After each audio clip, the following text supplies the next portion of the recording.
see you all here in the feathers. And I hope you've all had an enjoyable meal, and I hope you all had the meals that you thought you were going to get, or at least the meal that you were reasonably pleased to get when you got it.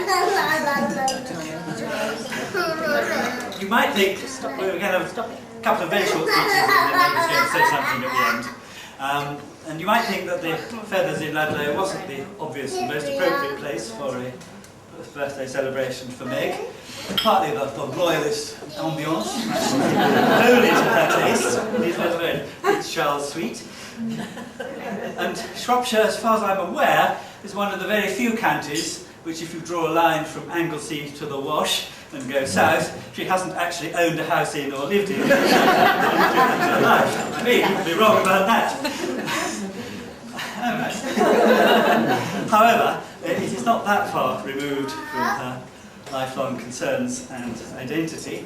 It's a centre of the English marches, with their very strong relationships, not always free from ambivalence or hostility, between the English and the Welsh, but predominantly English. And she and we, who also live in Wales, are still, in a sense, at least Sal and I, predominantly English, but with very close relationships with the Welsh. So there's something about this place which sums up our identities. Yes, I think it is. It's also not at all far from where she was born, even though it was just in the Welsh side of the border. So in that sense, I think it makes quite a good place for her to come, and for us all to come and express our love and admiration for her. It's also a place which she has visited a number of times, as she reminded me after we offered the idea that this was a good place. It's a place she regularly stayed with Roddy on the way from Oxford to North Wales. And indeed, on the time that she finally left, well, not finally, because she was back there, of course, but when she left the house in North Oxford to move up to Megs90th, the Feathers was the first place they stopped on the way. And I believe there's a story there about losing a black cat. Can't vouch for that one, but I know the night before, the night that they left Oxford, and they stayed the night in our little house at Cumnor, we spent most of the evening and night trying to find the wretched black pussy, evidently named and not easy to find in the dark, as she roamed around the garden of the house. Eventually she appeared. Not late yet, that I didn't know, but she did the same thing the next night and got on the roof here. So I think there are several good reasons why we're all here, and most of all is to look again in admiration at Meg. Doesn't she look well at 90, and how completely she was.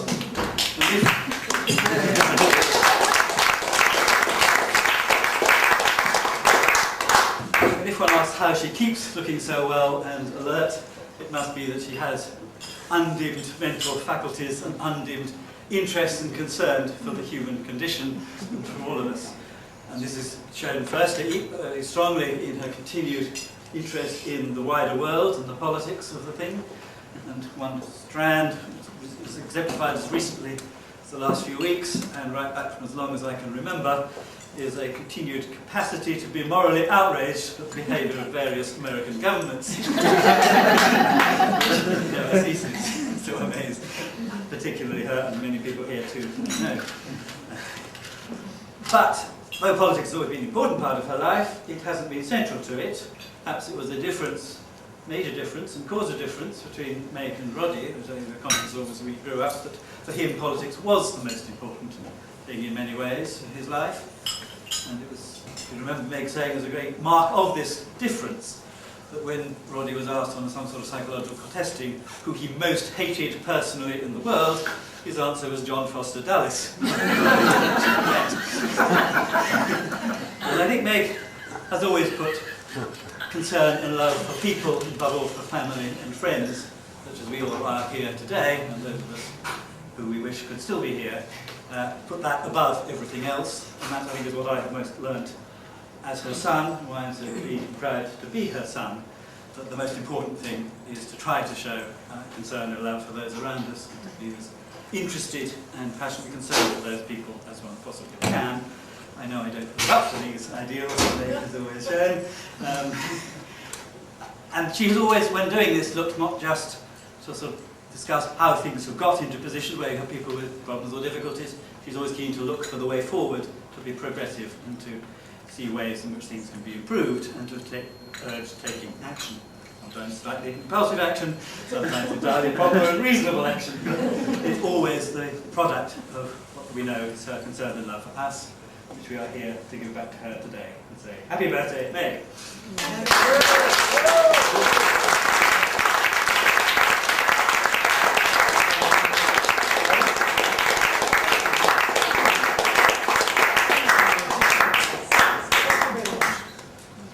I think Heather wants to make a speech now.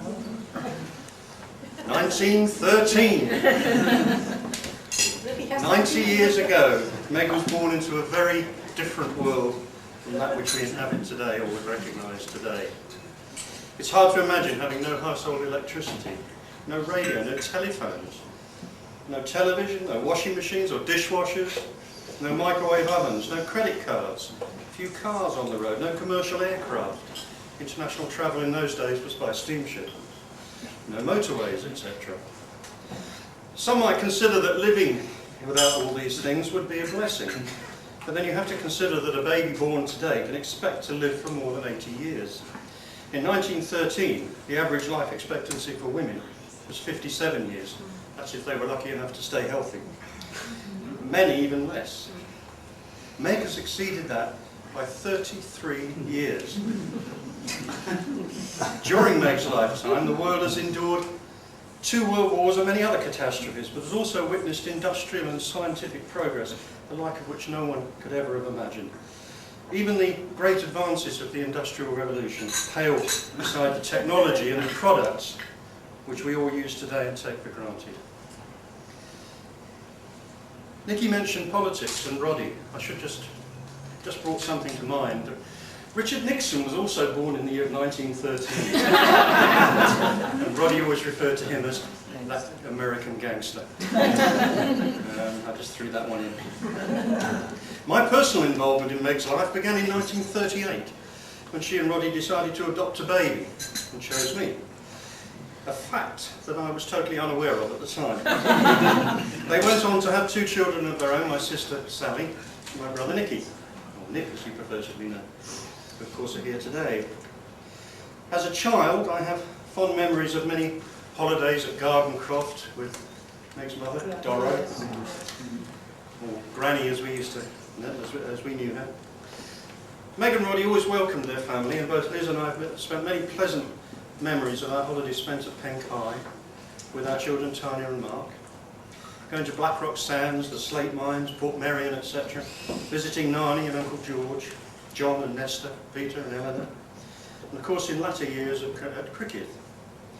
When we first used to visit Meg and Roddy in North Wales in the 1970s, it used to take the best part of 6 hours to travel the 240 miles from London, having to negotiate the inner delights of Birmingham, or the delights of inner Birmingham, whichever way you want to put it, and the A5 as it was. Nowadays, in spite of the traffic, it can be done in about 4 hours. And we look forward to many more visits over the coming years and fully expect to be here again in 10 years to read the Royal Telegram. Happy birthday, Meg.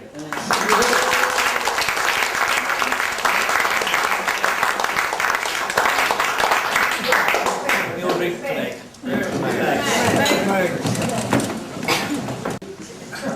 Wants to say a few words.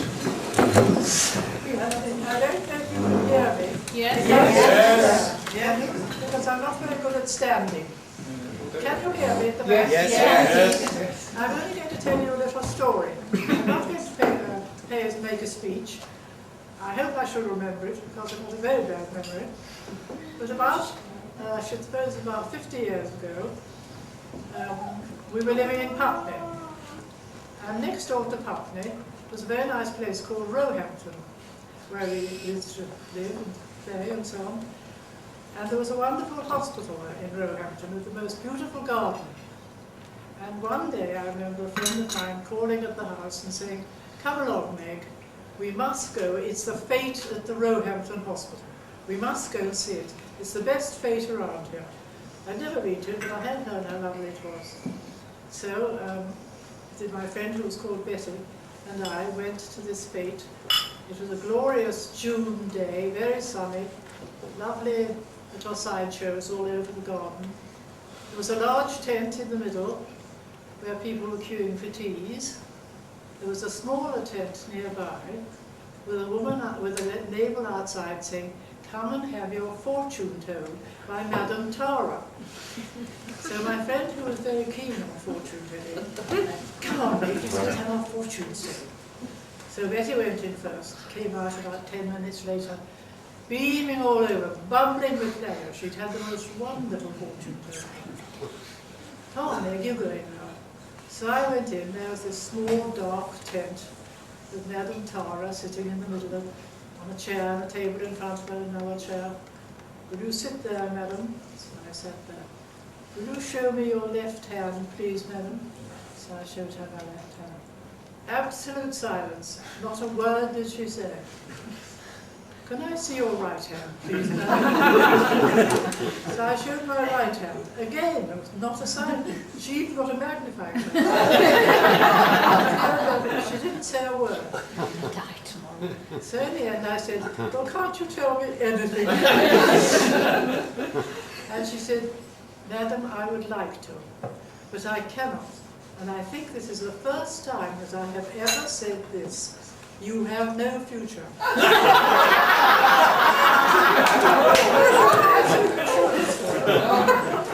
"You have no future." So I said, "Well, that's nonsense. I've got lines all over my head." "But you have no lifelines, ma'am." So she said, "I'm very sorry to have to tell you this, but I think you'd better go. All I can say is you have no future."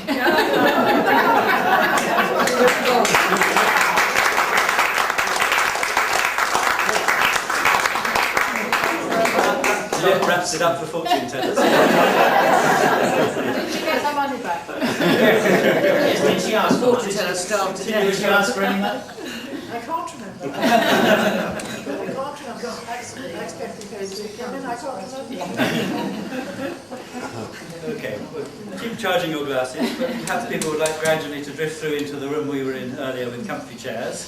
Yes. And I hope people can stay around for as long as they want to, for a long time, for us all to talk to everybody else and, you know, cups of tea, and that sort of thing.